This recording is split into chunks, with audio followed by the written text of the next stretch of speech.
Boa noite a todos. É com prazer que nos dou as boas-vindas a essa segunda reunião desse grupo para estudar os ensinamentos espíritas de Joana de Ângeles.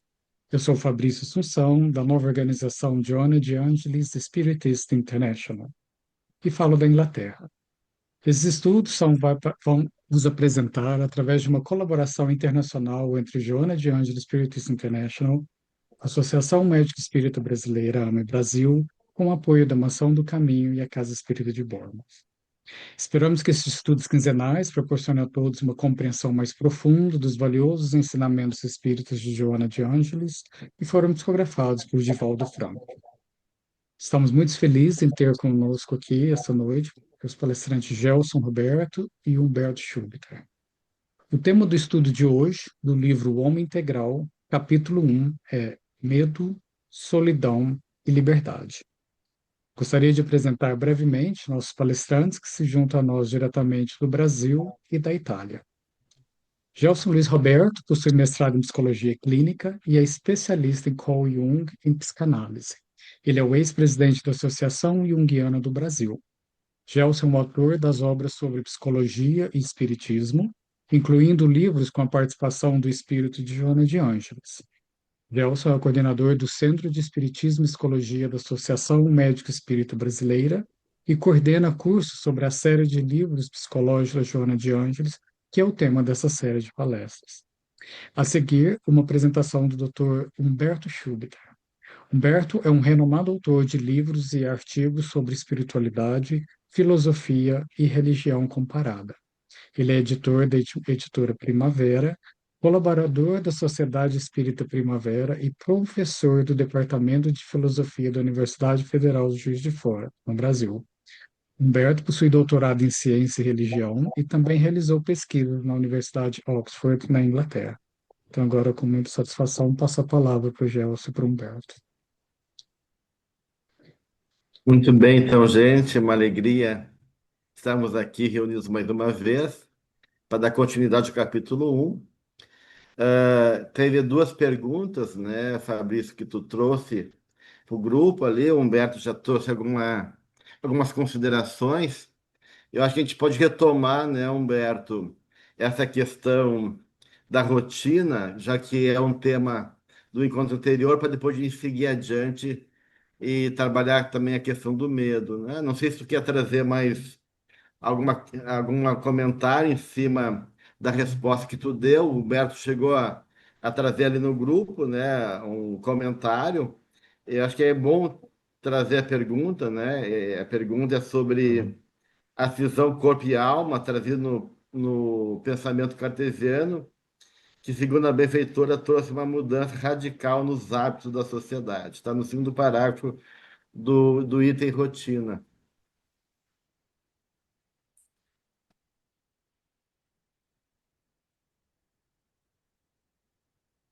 Quer comentar alguma coisa, Humberto, ainda além do que tu já trouxe? Em primeiro lugar, né, bem-vindos todos, né, muito bom a gente estar começando mais um estudo. Eu acho que o texto ele ajuda a gente ali a manter algumas questões de aclaramento em paralelo, né, mas essa questão especificamente, para quem não pôde olhar a discussão ali no grupo de WhatsApp, ela levanta justamente a questão se ansiedade e rotina são pessoais ou são estruturas culturais, né? E a autora está destacando bastante que são estruturas culturais e que estão produzindo, claro, a manifestação de tendências, de desequilíbrios que são da alma, que são do espírito humano, mas que estão sendo ali provocados ou viabilizados por essa estrutura cultural, né? E também nos itens que a gente vai tratar hoje, né, ela continua destacando a importância da relação entre indivíduo e cultura. Por um lado, cada um tem o seu grau de consciência, sua fase evolutiva, e essa fase evolutiva, ela não é só minha, mas ela é também da humanidade como um todo, da psicosfera que a gente está envolvido, mas ao mesmo tempo tem certos padrões culturais, que como Aqui o grupo é bem internacional, né? Todo mundo sabe, você muda de fronteira um pouquinho, já muda o padrão cultural, né? Então surgem novos problemas e novas qualidades, novas virtudes, porque você cruzou uma fronteira, porque você mudou de idioma, né? De repente, agora é mais assim, é menos assado e tal. E então o ser humano, por ele ser muito material, ele sofre muito o efeito da cultura. A cultura é a materialização do espírito. A gente usa esse termo, né, no espiritismo, materialização de espíritos, para uma outra coisa muito mais radical, que é um fenômeno mediúnico. Mas sem mediunidade, né, a gente já tem todos os dias um aspecto muito material do espírito, que é a cultura. A cultura, ela é feita de quadros, de filmes, de músicas, de arquitetura, de regras, de leis, de políticos, né? Tudo isso faz um caldo que é muito objetivo, muito concreto. E nós, como nós somos espíritos primitivos, nós acabamos nos rendendo sempre à materialidade, ou do nosso corpo, ou da nossa cultura, que é a parte externalizada e materializada do nosso pensamento, dos nossos desejos. Quanto mais livres nós somos, mais a gente vai transcendendo a cultura, a época que a gente vive, o lugar que a gente vive, a sociedade, a coletividade em que a gente vive, e mais a gente vai conseguindo expressar valores transcendentes, valores divinos, valores puramente espirituais, criativos, que não estão mais ali engessados no cabresto da cultura. Então, esse elemento, ele não está bem destacado, o elemento cultural e social, mas ele é transversal a toda a discussão do livro todo, e principalmente aqui nesse capítulo, que ela está sempre destacando como que a sociedade evolui. Aí melhora uma coisa, mas tem outras que outros problemas acabam surgindo, né? Eu não sei se eu entendi bem a questão, mas a impressão que eu tenho é que a pessoa queria também um entendimento em relação à cisão cartesiana e esse momento que a gente vive aqui, né? Que trouxe essa mudança radical na forma de sentir, de perceber, de se relacionar no mundo, né? Então eu vou focar mais nisso, né? Eu acho que isso que o Humberto falou, realmente a benfeitora se ocupa, né, ao longo do texto, sobre essas questões da dimensão cultural e social. Mas acho que é importante falar realmente da visão cartesiana, que é uma visão dualista, e acabou separando, então, mente e corpo.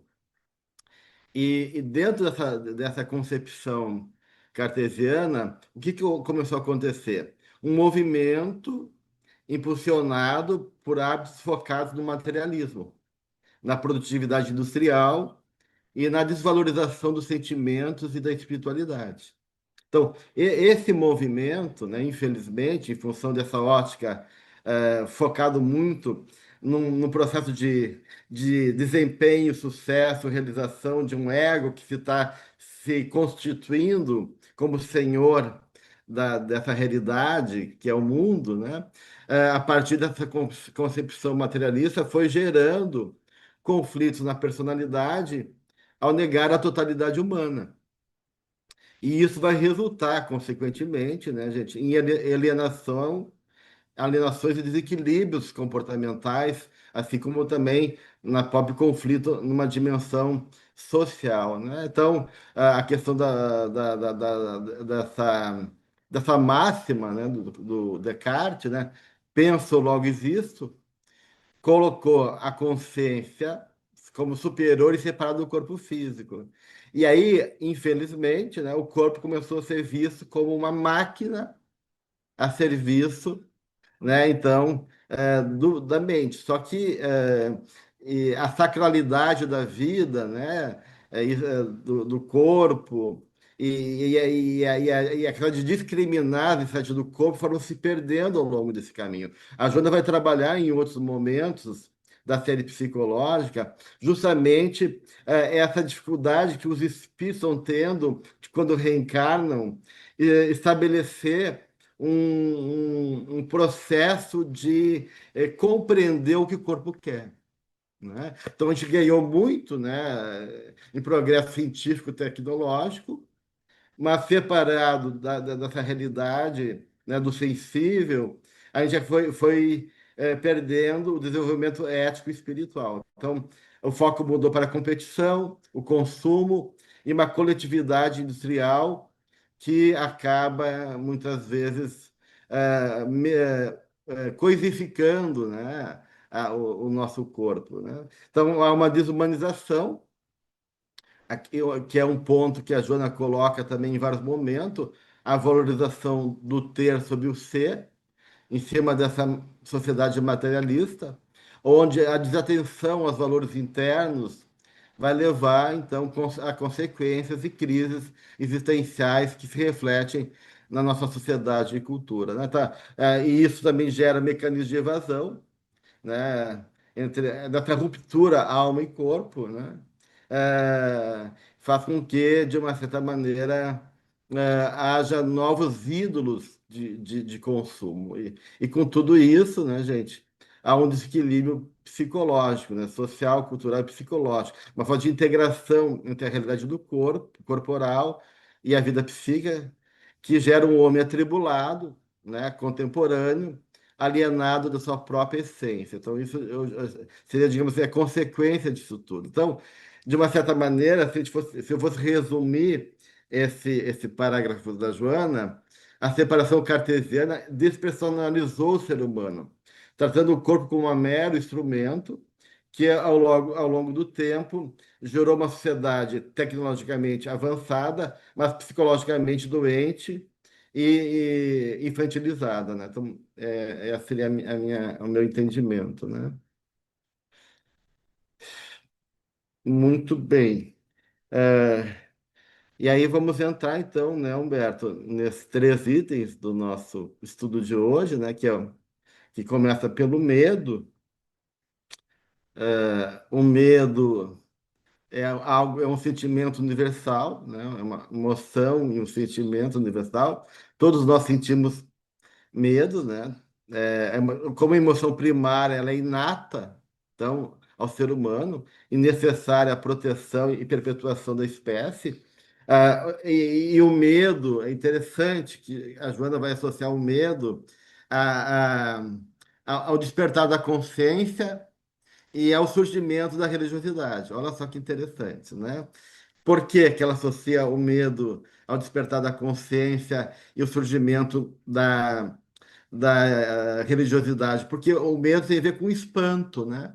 Não é só uma defesa em relação ao que é perigoso, mas é realmente um susto ao que é grandioso e maior do que a gente, né? Então, esse susto, né? O medo como um momento de lidar com o que é maior e que ainda não é compreendido pelo ser humano, vai gerar, então, um movimento de um ar, né? Uma suspensão momentânea, Uhum. né? Da respiração e um atravessamento de questões que são mobilizadas nesse momento.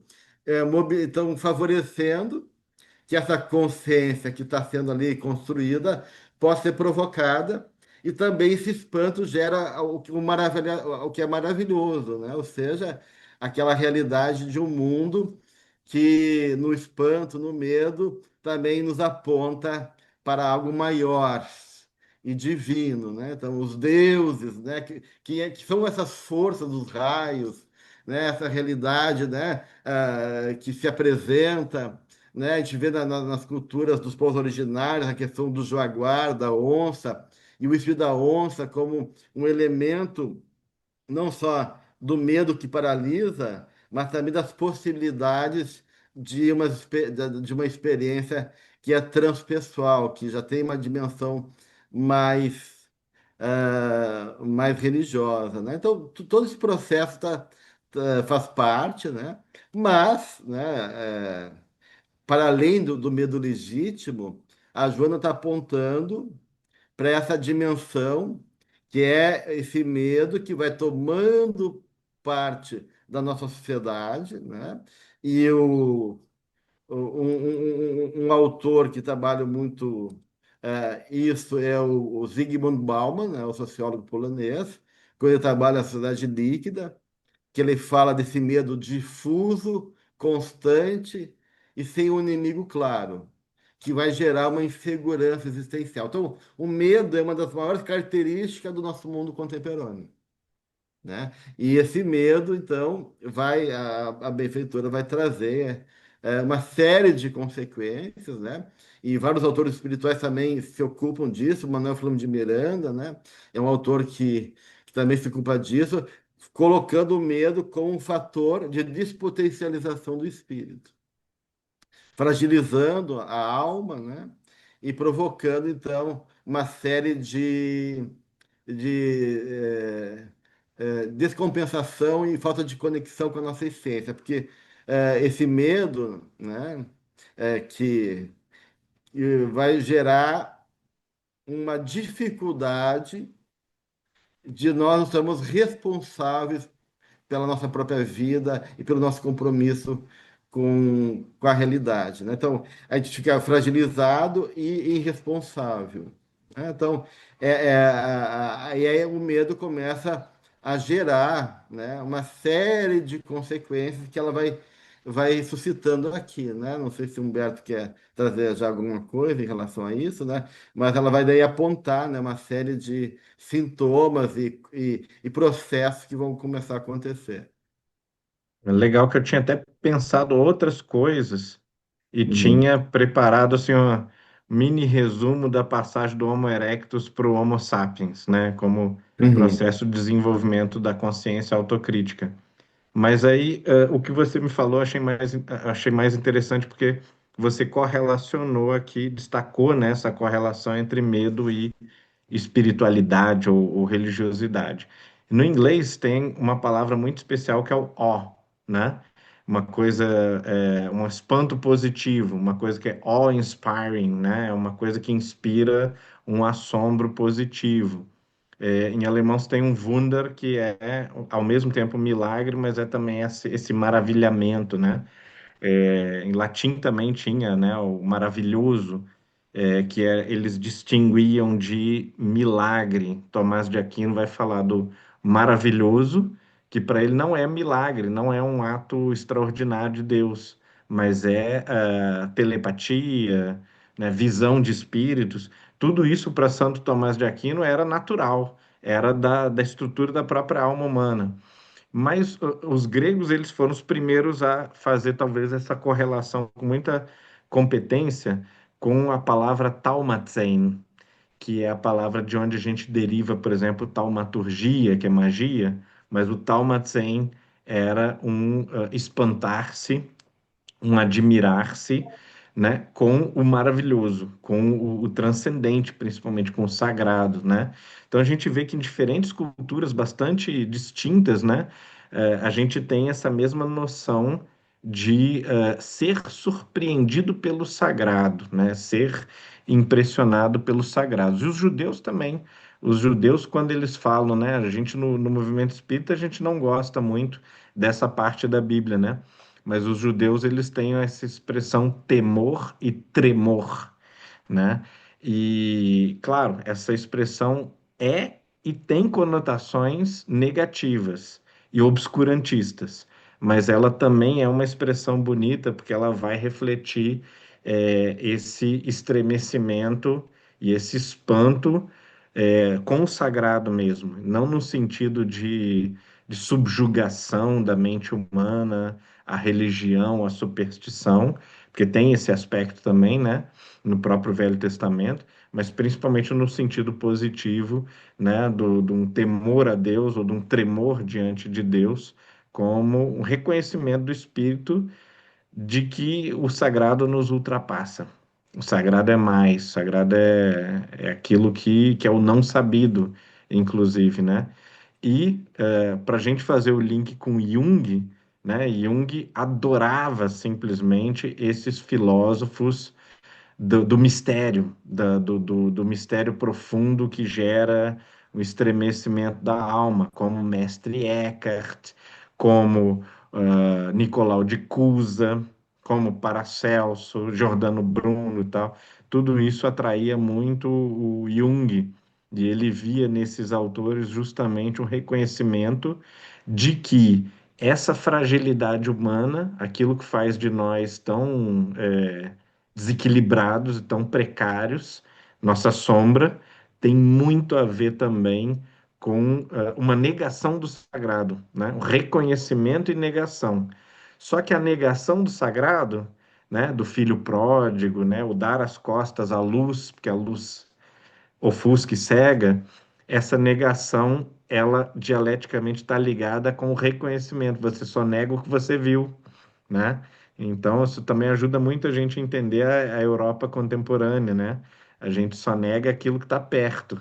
Então, uma cultura toda antirreligiosa, mas porque a religião foi presente demais e incomodou demais, né? Por muito tempo.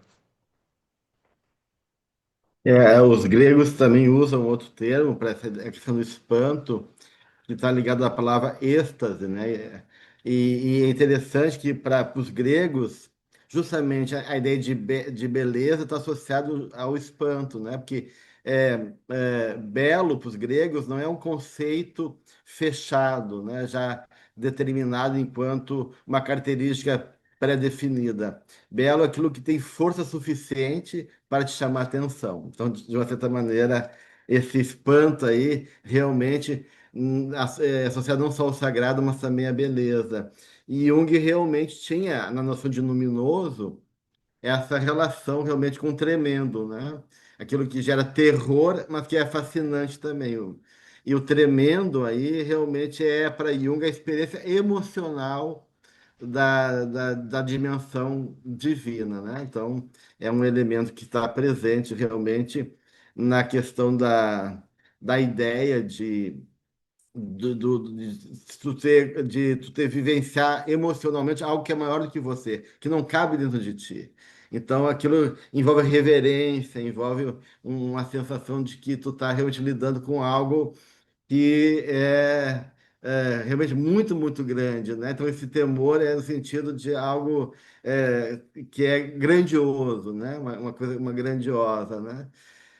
Mas, né, eu acho que a gente pode ir indo avançando, né, para a questão dos medos, né? Além dos medos sólidos do passado, né? O Bauman vai falar dos medos líquidos, né? Que, como eu falei, para você, é incerto, paralisante, onipresente e acaba impactando os indivíduos como a gente percebe o mundo. E aí a gente tem uma série de coisas que, de uma certa maneira, faz a nossa sociedade estar muito sustentado por uma fantasia de medo, né? A insegurança, o futuro incerto, o desemprego, a globalização negativa, né? Problemas globais que não admitem mais soluções locais e que geram todo um processo de impotência, né? E assim por diante, né?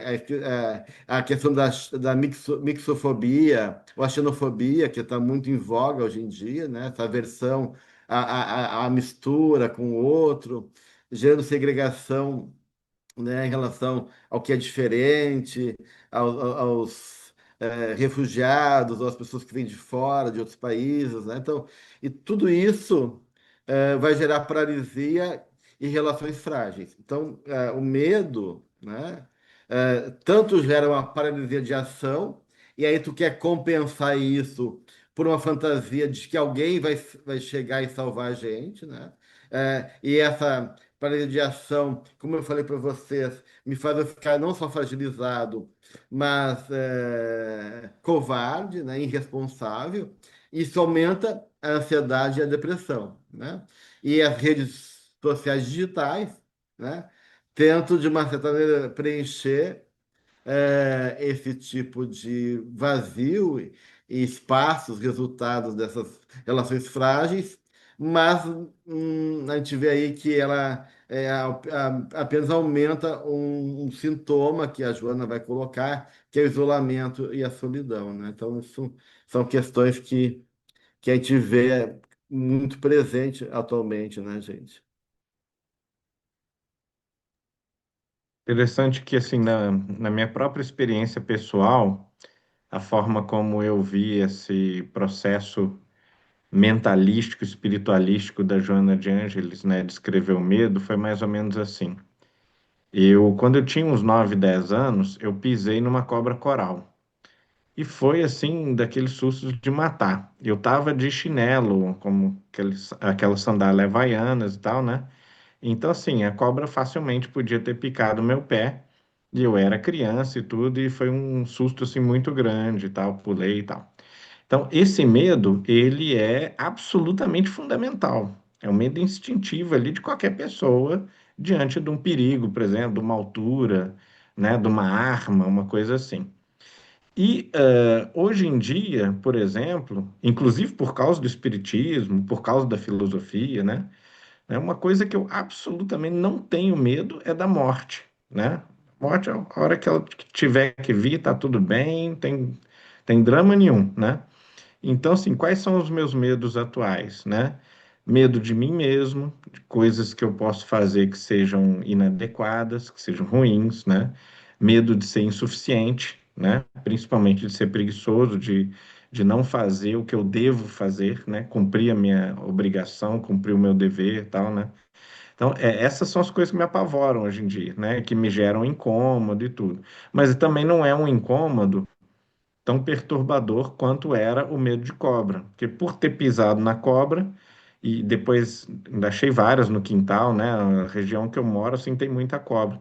Então, sempre tive esse medo mais ou menos primitivo, né? Biológico, instintivo, né? Desse perigo.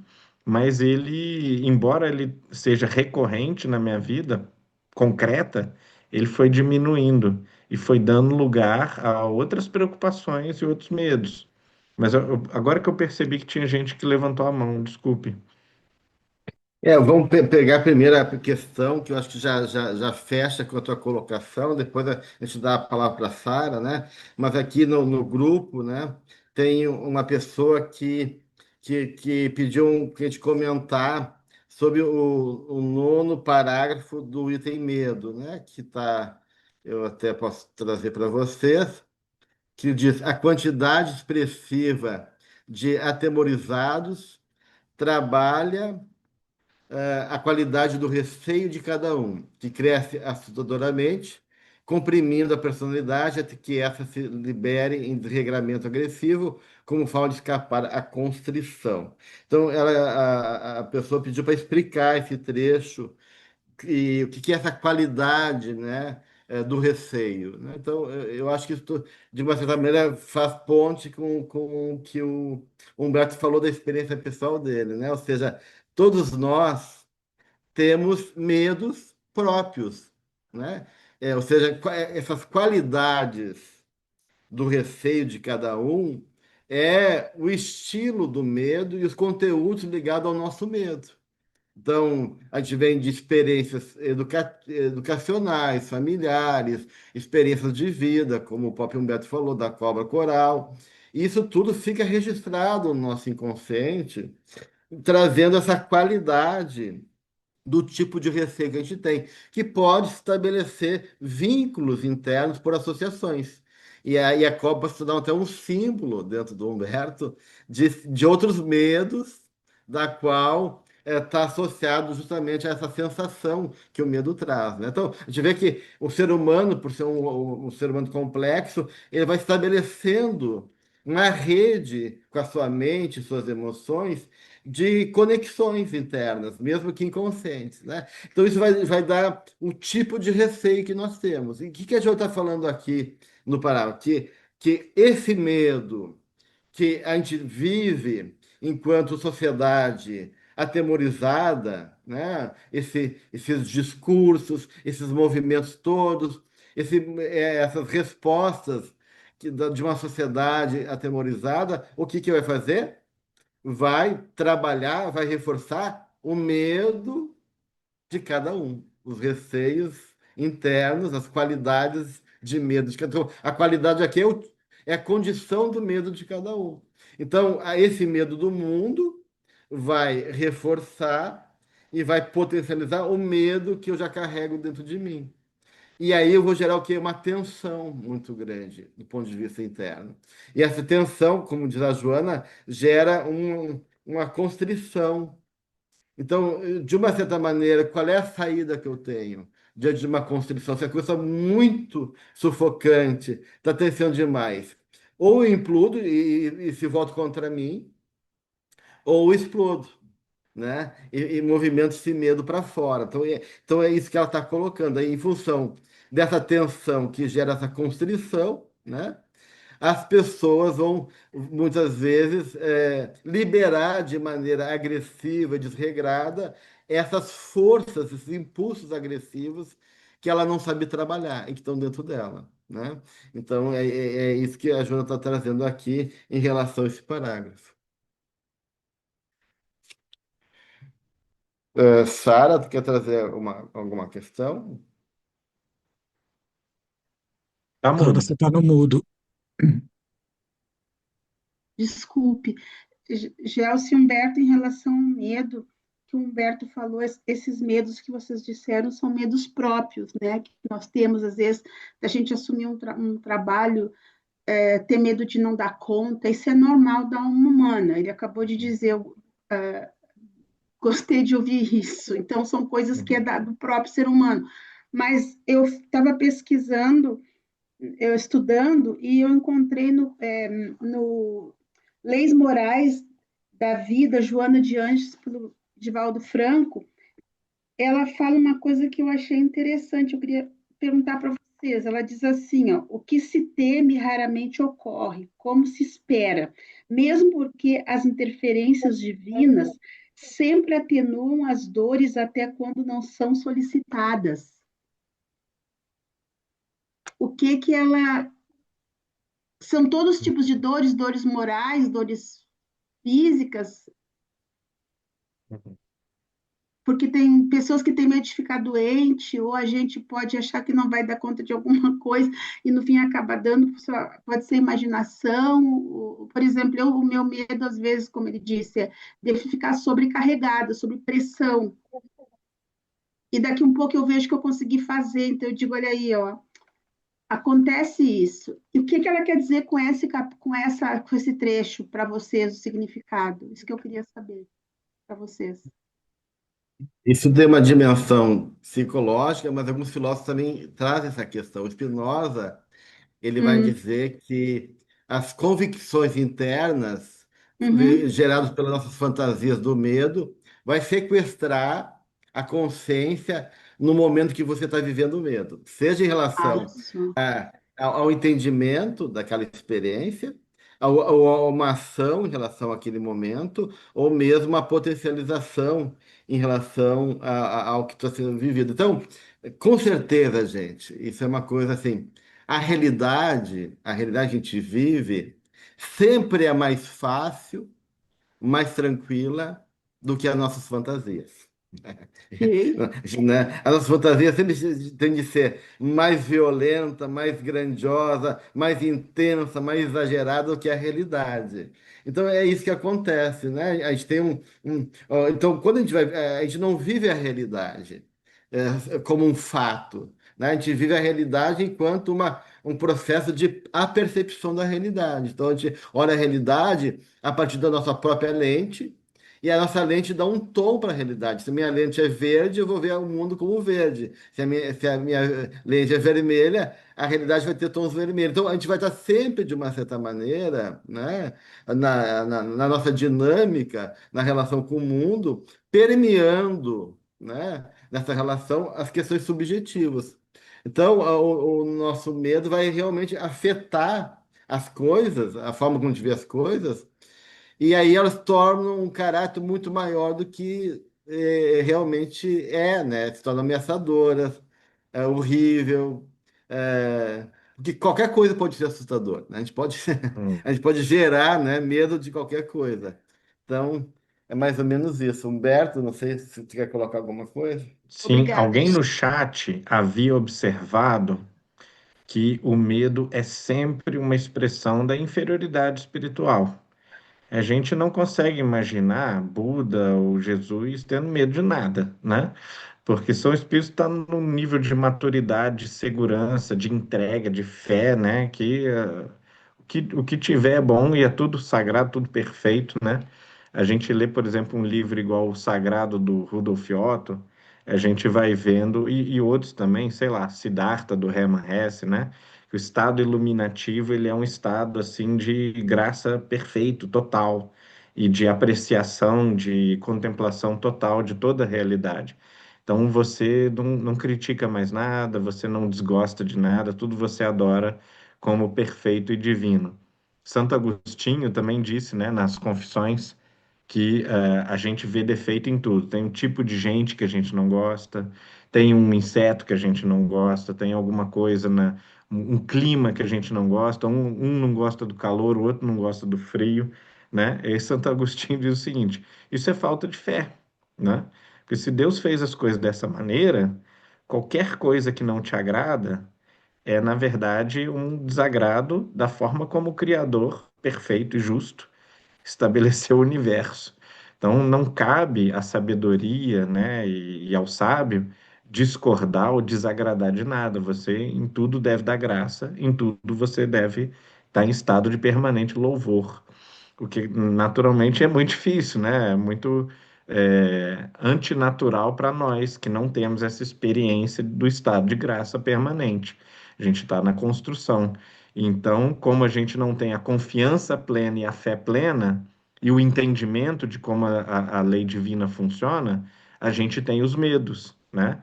Que são as manifestações claras da nossa ignorância, do nosso não saber, e diante de não saber o que é a morte, não sei o que é o espírito, né? Não sei o que é uma doença, não sei o que é o sofrimento, não sei o que é a dor, não sei o que é a rejeição, a solidão. Diante de tudo isso que eu não sei, eu temo, né? Eu temo por mim, pelo meu futuro. Temos outra mãozinha. É, eu não sei o nome da pessoa, porque ela estuda espíritos. Quem é que é? Quer É, ler? Pode. alguém que entrou com o pode. nome SESL, a única pessoa que está com a mãozinha levantada pode falar. Você está no mudo. Sou eu, obrigada. Boa noite, Gelson, boa noite, Fabrício, Humberto, boa noite, todo mundo. Eu acredito que vocês responderam já, mas eu vou fazer a pergunta ou afirmação, não sei. Eu tinha até colocado no chat. Com relação ao medo, a gente considera que existe um medo que nos protege, né? Faz parte do sistema de conservação e proteção do ser humano, né? Mas aí eu tinha colocado uma questão assim: o medo vai existir, esse medo, vou falar que não é o medo positivo, vai existir em nós enquanto ferirmos, lesarmos a lei de amor, né? Que é justamente o que o Gelson falou, justamente antes da fala da Sara, e depois o Humberto complementou. E eu colocaria ainda mais uma coisa: nosso medo estaria ligado, esse medo, né? Estaria ligado na nossa imperfeição ainda. Que acredito também que o Humberto trouxe algumas colocações agora que eu acho que responderam a isso aí. Sim. A gente pode até associar essa questão que está trazendo com uma questão que foi colocada lá no grupo, da relação entre medo e falta de humildade, né? Não que é uma relação direta do medo com a falta de humildade, mas sim com a ignorância, né? Essa falta de fé, essa falta de consciência do teu potencial, da realidade. Mas quando a pessoa não tem humildade, a questão do medo se torna uma questão muito, muito complicada, porque são duas coisas que são perigosas juntas, né? São venenosas, porque o medo te faz frágil, mas uma pessoa não humilde, que seja orgulhosa, não assume a sua fragilidade, né? Não consegue acolher, né? Não tem essa amorosidade de se aceitar, de poder. Então, de uma certa forma, o que ela cria, então, é uma defesa. ao medo, ela nega o medo e faz muitas vezes movimentos compensatórios de onipotência, de poder, de controle. E aí, em vez de trabalhar o medo, ela acaba, de uma certa forma, muitas vezes, escondendo esse medo, né? Escondendo esse medo e gerando um perigo cada vez maior de tensionar. Então, com certeza, todos esses valores espirituais, né? A falta de amor, a ignorância, né, o orgulho, tudo isso vai compor negativamente, né, e resultar vários tipos de percepções e comportamentos. E o medo, apesar de ser uma emoção inata e necessária, ele vai com o tempo, na medida que o espírito vai ganhando livre-arbítrio e vai subjetivando a realidade, vai ganhando justamente essas composições outras que vai tornar um medo com um teor, com uma característica muito própria, tanto em relação à minha condição individual, como também em relação às questões sociais, coletivas, como a gente está vivendo aí, né?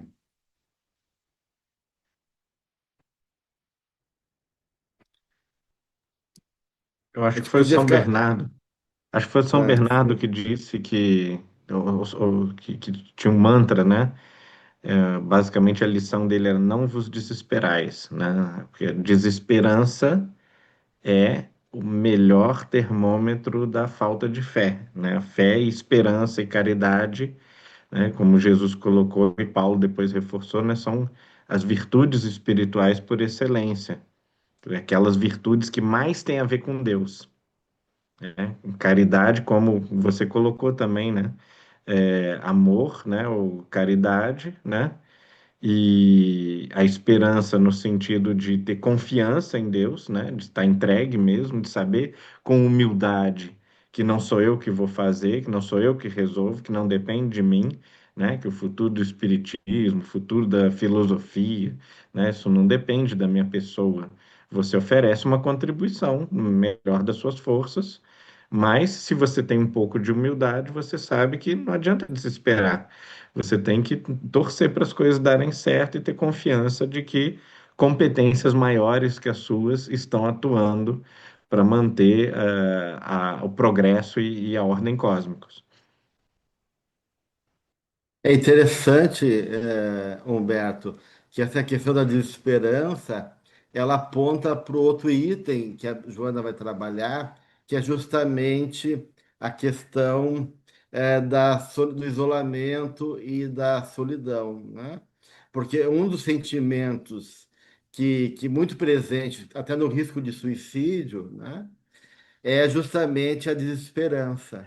E a desesperança, para eles, está associado muito ao sentimento de falta de conexão, falta suporte, e que se apresenta na solidão e no isolamento. Tanto é que as pesquisas ligadas aos estudos epidemiológicos de tentativa de suicídio diz que o isolamento e a solidão corresponde a 26,2% dos casos de tentativa de suicídio. Olha só que forte isso, né?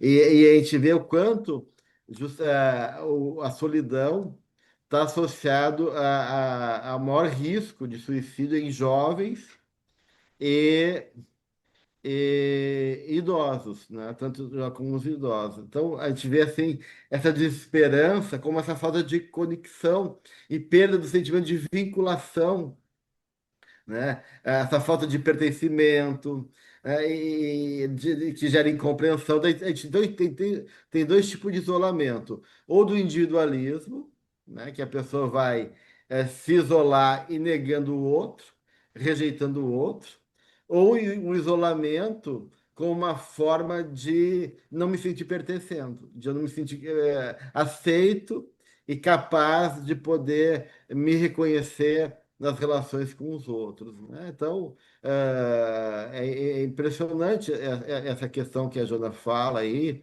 da solidão, que ela não está mais só associado à questão da depressão, né? Que ela pode gerar depressão, pode gerar autoestima baixa, pode gerar uma série de coisas, mas a solidão, o isolamento se torna um fator próprio daquilo que a gente chama de uma epidemia silenciosa, né? E aí a Organização Mundial de Saúde ela diferencia solidão de isolamento social e de conexão social. A solidão é o sentimento doloroso dessa distância, né? Desse vínculo que eu desejo e que eu não tenho, né? Então, isso é o estado de um sentimento de solidão, né? O isolamento social é a condição objetiva, a falta realmente de relações suficientes. Eu me sinto isolado ou me isolo, então eu estou rompendo, né? E estou empobrecendo as minhas relações humanas, né? E a conexão social é as formas como cada um de nós vai construir as relações, né? Como a gente se apoia, como a gente compartilha, né? Esse vínculo. Então, a partir dessa fragilização dos laços que estrutura, né, o mundo vincular, a gente vai criar isso que hoje em dia se chama de uma epidemia silenciosa. Então, realmente, a Joana aqui, ela aponta um ponto que eu acho que é fundamental nos dias de hoje, que é justamente a questão do isolamento auto-infligido, né? O isolamento enquanto rejeição, enquanto um grupo também excluído, ou o isolamento enquanto um egoísmo meu, que não quero pensar no outro, quero só pensar em mim, eu me isolo para não ter que lidar com o sofrimento do outro e com as questões que o mundo me coloca e da qual eu sou parte. Eu posso rapidamente, antes de passar, tinha uma outra pessoa levantando a mão, mas existem outras evidências muito fortes de que solidão é um fator psiquiátrico, né, trend, que vai ser o fator dessa geração agora, tá? Do pessoal que hoje está dos 20 aos 40, né? A geração, isso objetivamente, com medidores assim bem objetivos, vai ser a geração mais solitária da história da humanidade, tá? O maior número de pessoas morando sozinhas, o maior número de solteiros, né, da história da humanidade. E esse grupo está com forte correlação com doenças mentais, né? Principalmente também porque a gente ainda não tem a prova desse segundo fator que eu vou aqui chutar, que esse grupo, ele pela primeira vez está experimentando a solidão sem espiritualidade. E ao longo da história da humanidade, nós vimos sempre pessoas, né, eremitas, monges e tal, pessoas que eram solitárias, mas com alta espiritualidade. No fundo, essas pessoas estão sempre acompanhadas, né? Mas agora nós temos as pessoas metafisicamente solitárias, porque elas acreditam que não existe nada, só existe o vazio, né? E socialmente também solitárias, porque elas estão se isolando cada vez mais.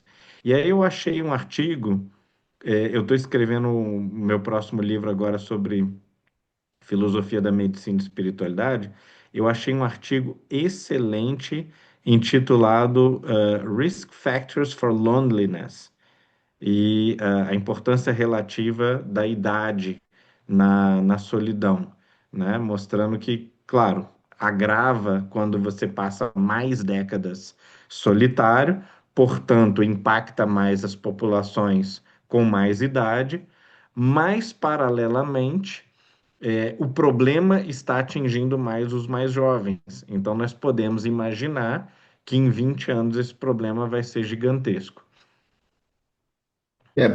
Só para ter uma ideia, a Organização Mundial da Saúde ela revela que 1 a cada 6 pessoas do planeta vive um estado persistente, gente, de solidão, com efeito direto não só na saúde mental, mas sobre a saúde física e também no tecido social. Então, a solidão ela afeta as várias dimensões da nossa realidade: a saúde mental, a saúde física e o tecido social. E segundo a Organização Mundial de Saúde, a solidão está associada a mais de 871 mil mortes por ano. Ou seja, a gente tem 100 Ah, óbitos por hora por solidão. Então, isso é um dado bem impressionante, né? Acho que era a Muito Cláudia que legal. tinha levantado a mão. Gelson, e boa noite a todos. Mas na conversação aí, vocês dois foram respondendo pouco a pouco, Tá bom. e tinha sido uma pergunta associada o medo com a sombra que nós não queremos reconhecer. Seria a minha pergunta, mas depois o doutor Humberto começou a falar da solidão, e eu vi que Joana também associa isso ao medo também, a solidão e o medo, Hum, né? Porque e Uhum. também tem muita gente que está rodeado de gente, mas se sente igualmente só. Uhum. Então, são uhum. assim coisas que a gente, né, pode falar aqui um seminário inteiro, né? Sim, e É como os isso. medos eles estão se tornando mais sutis, que é bom, porque se tudo está mais sutil é porque a gente está espiritualizando. A gente acha que não, às vezes, que está marcando passo, que está derrapando, mas a gente está se espiritualizando, a gente está progredindo, porque os medos eles estão cada vez menos viscerais, né, animais, e cada vez mais medo de ficar sozinho, medo de a sua vida não ter sentido, medo de não encontrar um propósito, de não ter emprego e tal. Quer dizer, são medos mais existenciais mesmo, medo de ser humano e não mais medo de preservação da minha existência animal só, do meu corpo, né? Então, na medida que esses medos vão se sutilizando, vai ficando cada vez mais claro para nós que a gênese desses medos é uma imaturidade espiritual. E essa maturidade espiritual não vai só, né, espantar a solidão e os medos e as angústias e as ansiedades, como vai promover o maior sinal da maturidade espiritual, que é a liberdade, a capacidade de você, sem a compulsão, sem o arrastamento de uma rotina cega, sem ser impulsionado pelo medo, sem estar fugindo de alguma coisa, né? Você segura serenamente, criativamente, elaborar um plano de vida para você mesma e seguir, né? Não porque você está procurando cegamente, angustiadamente alguma coisa, mas porque brota de você uma força positiva, uma luz, né? Que é a linguagem que Jesus também usa o tempo todo, quando ele nos enaltece, né? Daquele jeito que a gente quase não reconhece, né? Como assim? Eu sou a luz do mundo, né? Eu sou o sal da terra. Às vezes parece que não, mas esse aqui é o potencial real. Isso é a liberdade. A gente pode fazer uma relação da liberdade com o medo, né? Porque como o medo paralisa, né? A gente acha que ter controle, né? Uma pessoa que é, reservada, né? Previsibilidade, né? Como cálculo em relação a medos do futuro é o que gera segurança. Em um certo grau pode gerar segurança por uma questão de organização, né? Mas na verdade, né? Quanto mais controle eu quero ter da vida, menos eu confio na vida, menos eu confio em mim mesmo. E a liberdade justamente é aquela de eu poder usar os meus recursos e aprender com a experiência e não ter medo de enfrentar a realidade e exercer as minhas possibilidades como ser humano, né? Então, de uma certa forma, a liberdade para mim, né, o homem livre, ele é o homem que realmente transcende não só a morte, né? Mas o medo que nega a própria vida, né? A realidade de enfrentamento e que potencializa cada vez mais o medo. Porque tudo aquilo que eu não enfrento, tudo aquilo que eu nego, tudo aquilo que eu recuso olhar, tende a gerar dentro de mim um movimento que provoca, que tende a reforçar padrões de medo.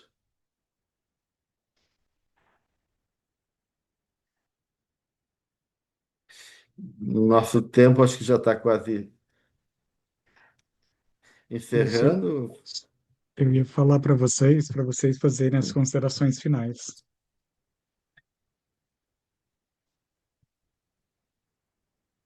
Posso começar então, Gelson? Pode, fique à vontade.